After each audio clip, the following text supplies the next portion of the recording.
Hello, আসসালামু আলাইকুম। প্রাণপ্রিয় টিকটকের কলেজের ভাই বন্ধুরা বা আমার ফেসবুকের কলেজের ভাই বন্ধু, তোমরা কেমন আছো? আশা করি আলহামদুলিল্লাহ তোমরা ভালো আছো।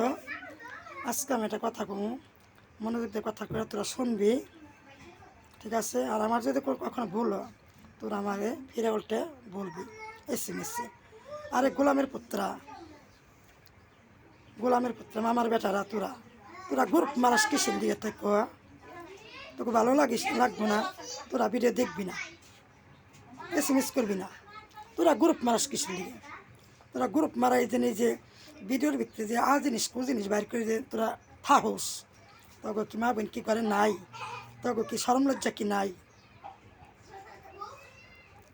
তোরা কোনো মারপেট হওয়াস নাই। আমি তো খালি এটিএম কইবার চাইতেছি, আসলে আমার শরীরটা কোনদিন ভালো না দেখে তখন আমি বলি না।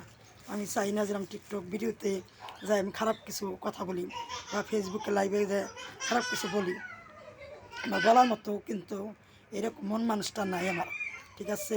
লাইভে কিন্তু আমি ঢুকতে পারি, লাইভে যাই কিন্তু কথা বলতে পারি না, খামাখা সরম লাগে, ঠিক আছে?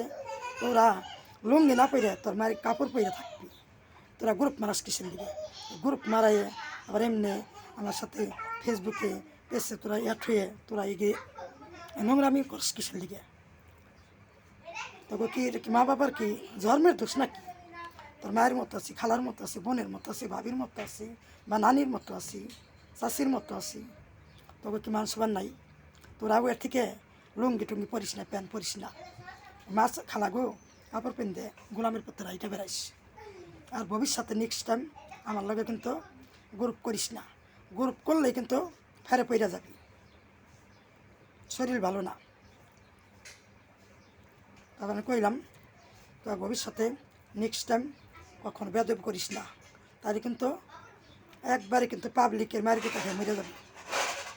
আমি ভিডিও করে দেখলাম খারাপ না, তুই জানিস না কিন্তু তোরা। আমার বাড়ি মানিকগঞ্জের মেয়ে, জেলা মানিকগঞ্জ, থানা হরিরামপুর, গ্রাম হচ্ছে আন্দারবানি, ঠিক আছে? এরকম কোনো কাম করিস না।